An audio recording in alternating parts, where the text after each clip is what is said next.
오늘 이 시간에 우리에게 주시는 하나님의 말씀은 출애굽기 15장입니다.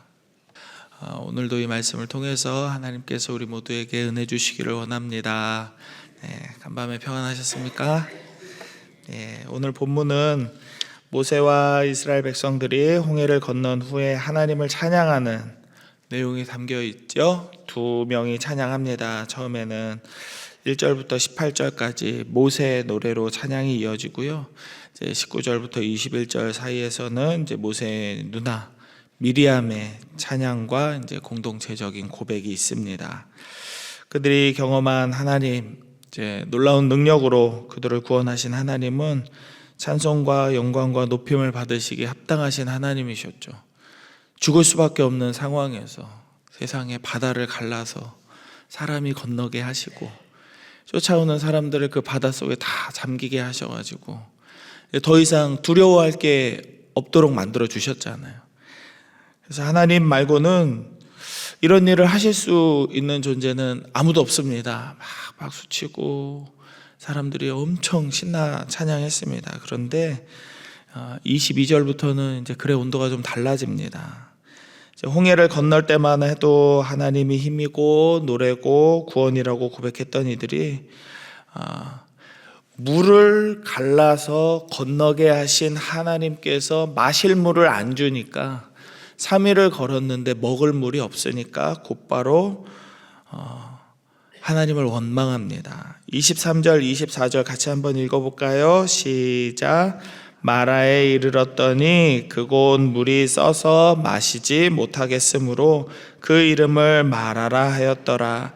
백성이 모세에게 원망하여 이르되 우리가 무엇을 마실까 하매.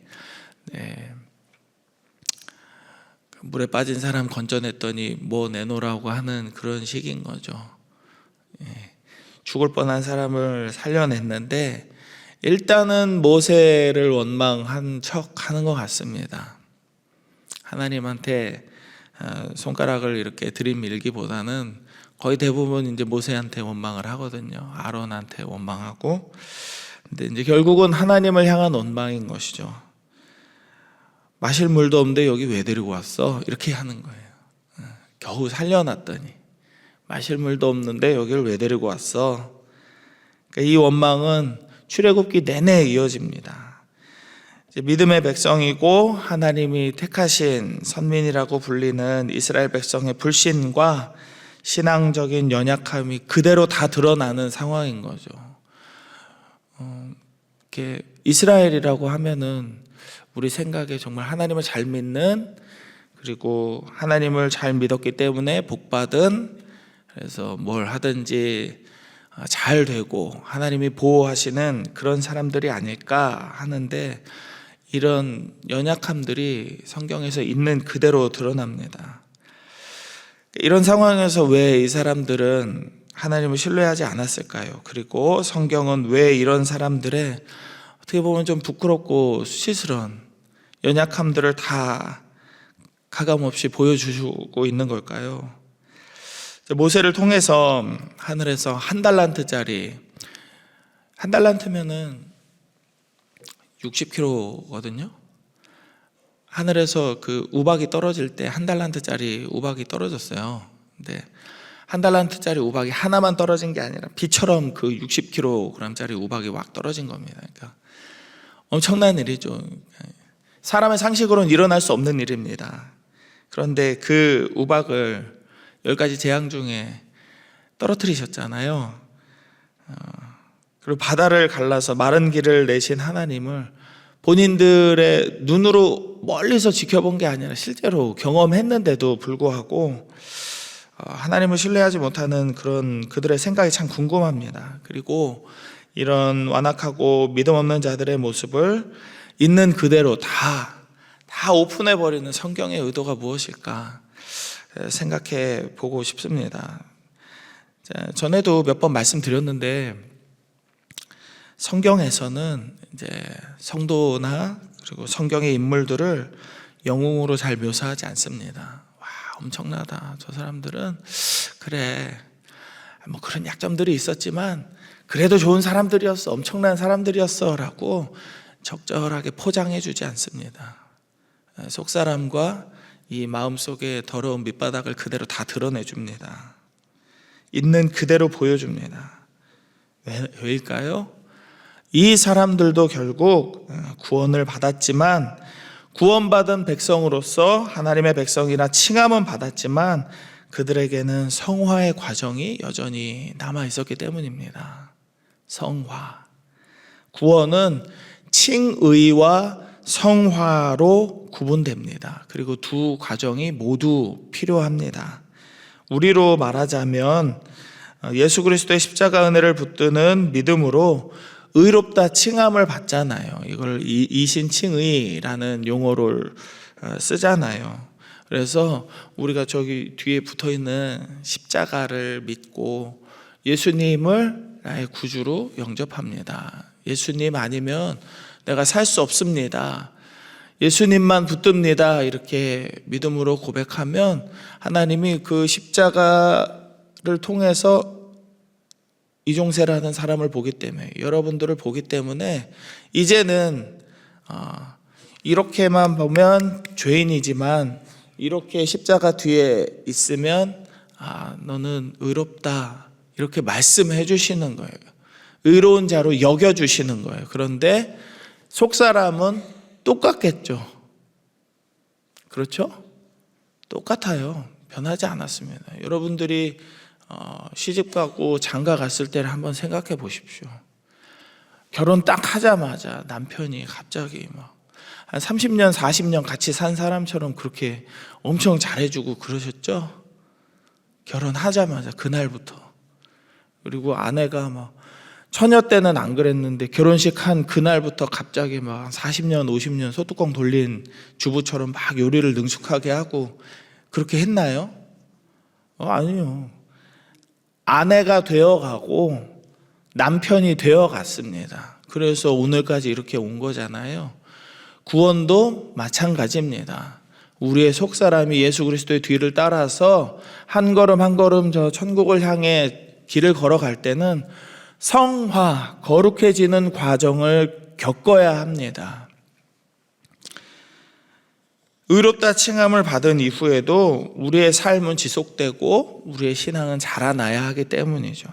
구원받았다고 해서 우리가 갑자기 완전한 신앙인이 되거나 놀라운 믿음의 사람으로 변하는 것은 아니기 때문입니다. 우리는 여전히 두려워하고 여전히 원망하고 여전히 넘어집니다. 그렇게 원망하고 있는 이스라엘 백성들을 이놈하고 혼내실 만도 하지만 하나님은 피할 길을 내어주십니다. 25절 읽어봅니다. 25절 시작. 모세가 여호와께 부르짖었더니 여호와께서 그에게 한 나무를 가리키시니 그가 물에 던지니 물이 달게 되었더라. 거기서 여호와께서 그들을 위하여 율례를 정하시고 그들을 시험하실세. 한 나무를 모세에게 보여주셨대요. 그걸 물에 던지면 먹을 수 있을 거야, 그런 확신을 주셨겠죠. 마라의 쓴물, 마라라는 지명이 물이 쓰다라는 뜻에서 생겨난 지명인데, 이제 그 물이 이제 마실 수 있는, 그 삶을 이어갈 수 있는 생명의 물이 되게 하십니다. 이건 나무 그 자체에 능력이 있는 것이 아닙니다. 나무를 던진 모세에게 능력이 있어서도 아닙니다. 능력은 오직 하나님께 있습니다. 그래서 하나님은 모세가 순종했고 그 순종한 모세를 따라 물을 마셨던 사람들에게 이렇게 말씀하셔요. 26절 제가 읽어드립니다.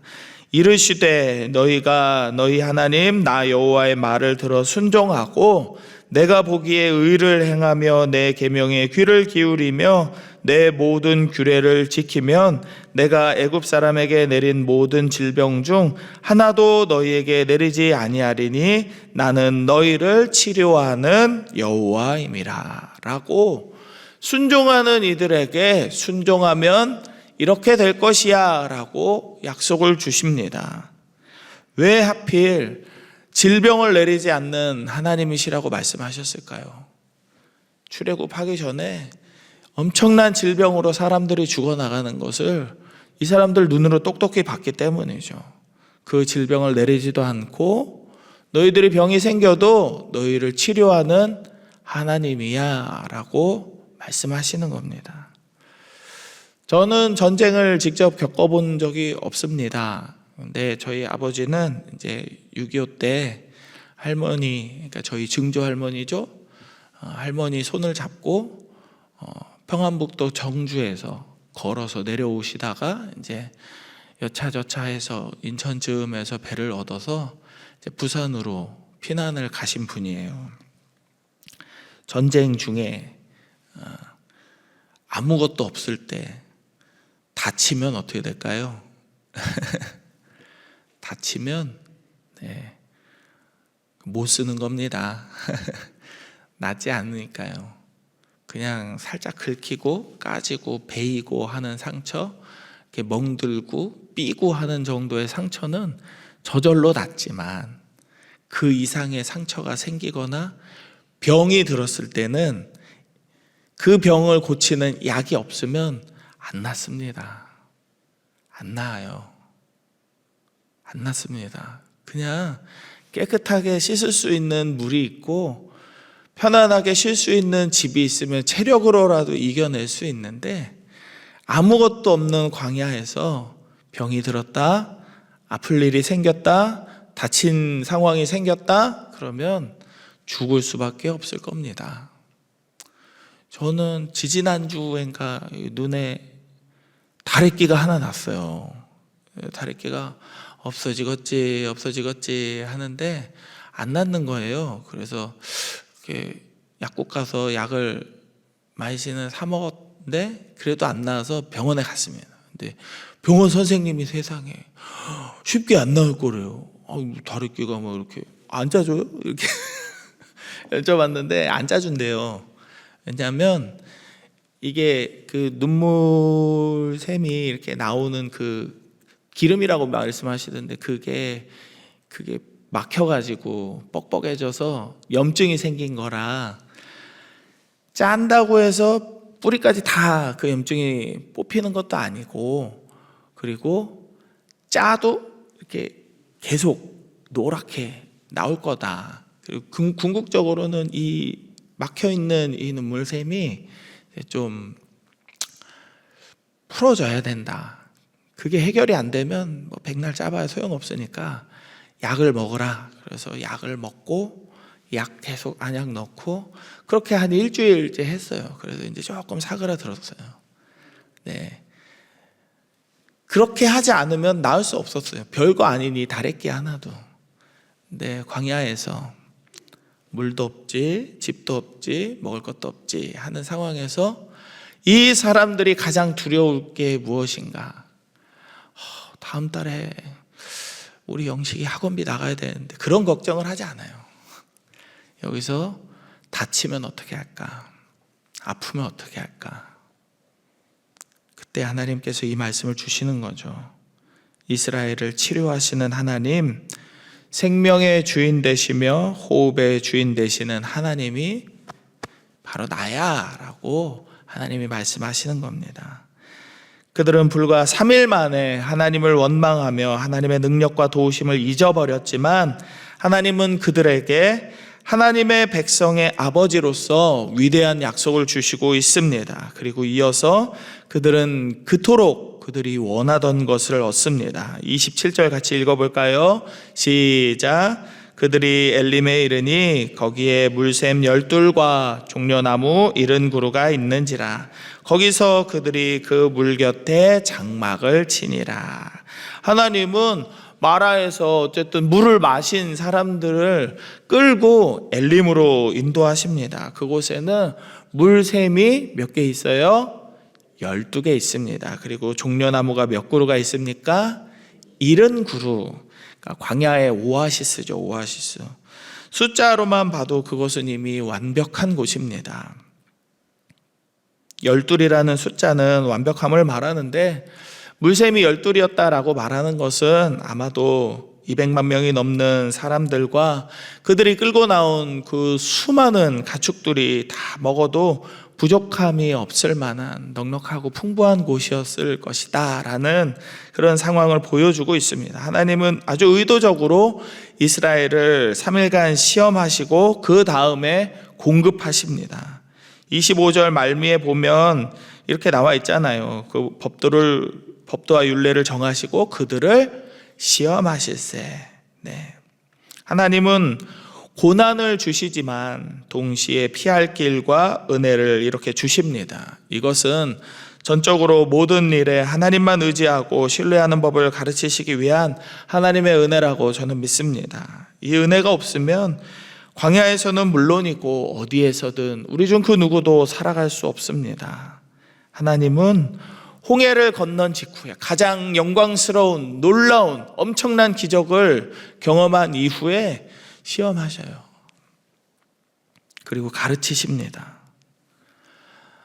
우리 생각에는 그냥 곧바로 그냥 그 홍해 건넌 다음에 엘림으로 데려가서 시원하게 목 좀 축이고 앞으로 이제 뭐 만나도 주고 그리고 메추라기도 보내주고 먹을 거 다 줄 테니까 걱정하지 마세요. 이렇게 사람들 마음을 편안하게 할 수 있도록 브리핑도 해주고 그리고 이렇게 민원이 접수되면 바로바로 이렇게 해주면 이 사람들이 더 행복하게 살 수 있지 않았을까?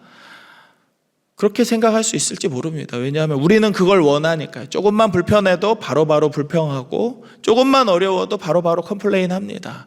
왜냐? 교육자실에 있으면 다 들립니다. 교회에 뭐가 불편하고 화장실에 뭐가 안 돼 있고 우리 교회는 다른 교회처럼 왜 이거 안 돼요? 이런 이야기들이 심심치 않게 들립니다. 여러분의 가정 가운데에서 여러분의 직장 가운데에서 여러분이 소위 돈을 지불하고 돈을 내고 가서 서비스를 받는 데에서는 그 불평과 불만이 더 쉽게 나오죠. 돈을 내고 식당에 왔는데 지금 뭐 하시는 거예요? 불평이 막 쉽게 나옵니다. 우리는 다 그래요. 똑같습니다. 불평 쉽게 나옵니다. 이들도 마찬가지예요. 목숨을 걸고 하나님이 데리고 나왔는데 나오라고 해서 나온 건데 왜 물을 안 줘? 하나님 대체 뭐 하고 있는 겁니까? 3일 동안 왜 시험한 거예요? 그냥 엘림으로 데리고 갔으면 이렇게 불평할 일도 없고 사람 바닥이 드러날 일도 없는데 대체 왜 이런 거예요? 생각할 수 있습니다. 왜 시험을 통해서 굳이 우리 한 사람 한 사람의 삶을 그렇게 어려움으로 궁지로 몰아넣으실까? 다시 말씀드리지만 이것은 하나님의 은혜입니다. 우리는 우리가 무엇을 원하는지 잘 모릅니다. 무엇을 원하는지 잘 몰라요. 어제 교구별 수요 예배 드리는데 이 교구는 지금 비전센터 3층에서 하고 있잖아요. 고등부 애들이 재미있는 걸 해놨더라고요. 이렇게 손바닥을 이렇게 그려가지고 그 손바닥 안에다가 개인 기도 제목을 다 적어놨어요. 누구는 기말고사 전교 1등 하게 해주세요. 뭐 하게 해주세요. 그러니까 여기 어디 성불사 가면 거기 기와장에 적어놓는 그런 소원 성취 기도 제목처럼 만사 형통, 가족 건강, 우리 아들 서울대 입성 이렇게 하듯이 애들이 기도 제목을 막 적어놨어요.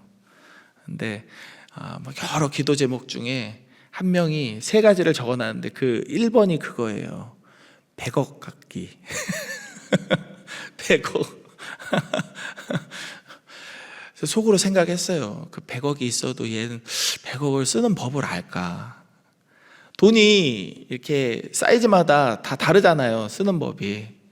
1,000원짜리만 이렇게 써보던 사람이 갑자기 1,000만 원이 생기면 1,000만 원을 쓰는 법을 모릅니다. 그래서 졸부들이 이렇게 로또나 아니면 이렇게 복권에 크게 당첨된 이후에 빨리 패가망신하는 이유가 그거잖아요. 그래서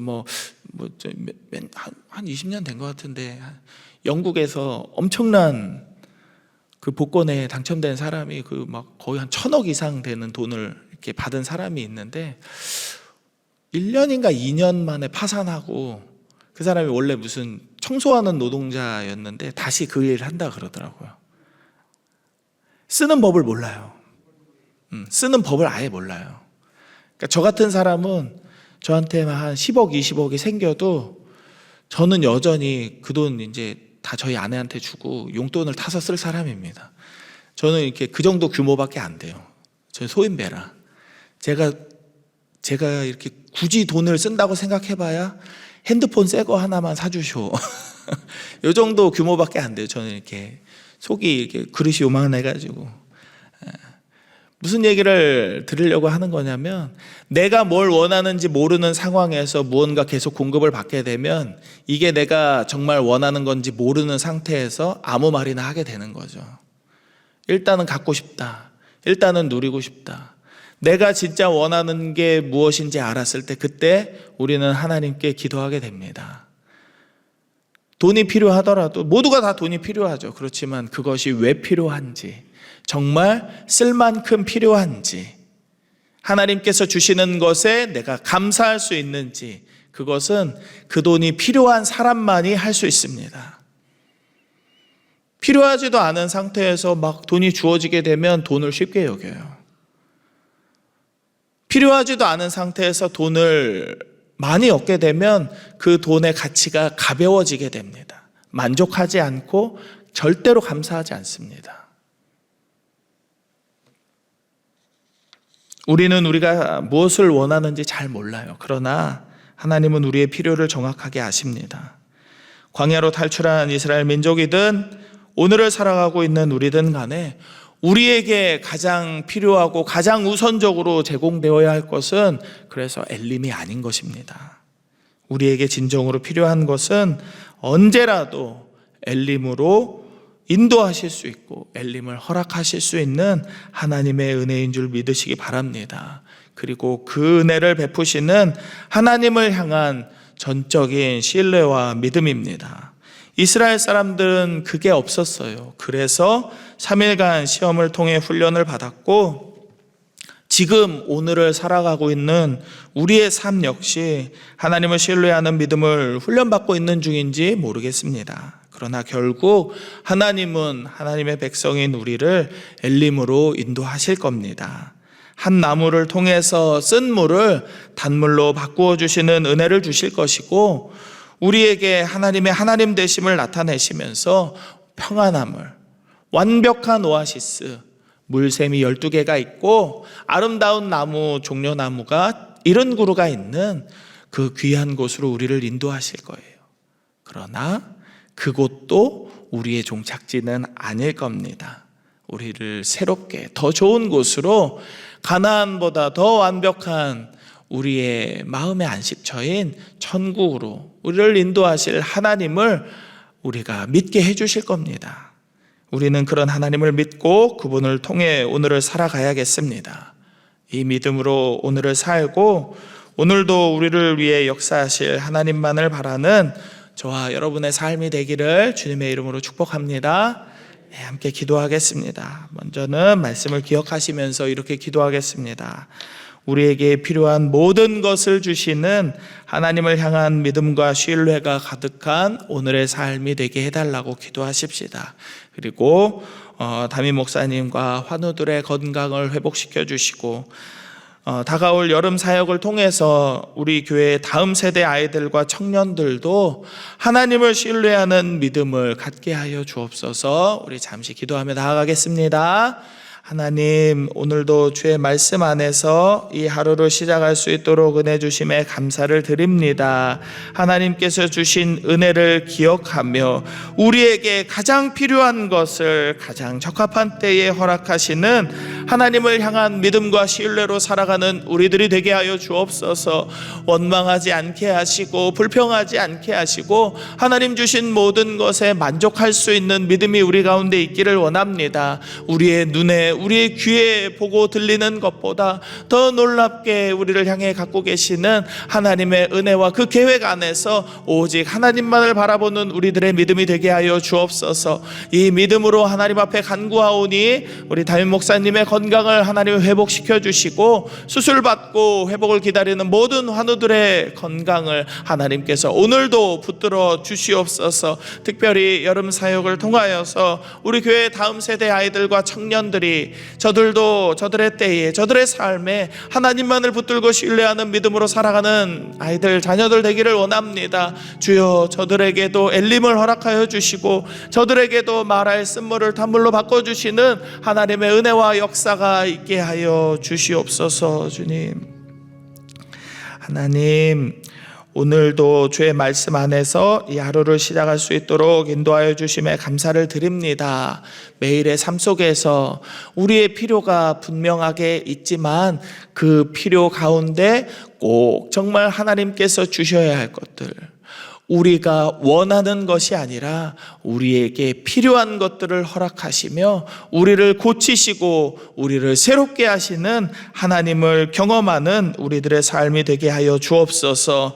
그 하나님을 믿고 기다리며 신뢰하는 믿음이 우리 가운데 넘쳐나길 원합니다. 주여, 우리를 불쌍히 여기시고 긍휼히 여겨 주옵소서. 담임 목사님과 모든 환우들의 건강을 회복시켜 주시고 여름 사역뿐만 아니라 하나님, 우리 아이들의 삶의 모든 신앙의 날들을 통하여서 우리 아이들, 청년들 하나님을 잘 믿고 살아가는 믿음의 세대 될 수 있도록 주여 저들을 붙들어 주시옵소서. 오늘도 하나님 앞에 나와 믿음으로 기도하는 모든 성도들의 기도가 하나님 마음을 움직이고 하나님의 하늘 보좌를 움직여서 큰 역사를 이루는 이 하루 되기를 간절히 소망하며 거룩하신 예수 그리스도의 이름으로 기도드립니다. 아멘.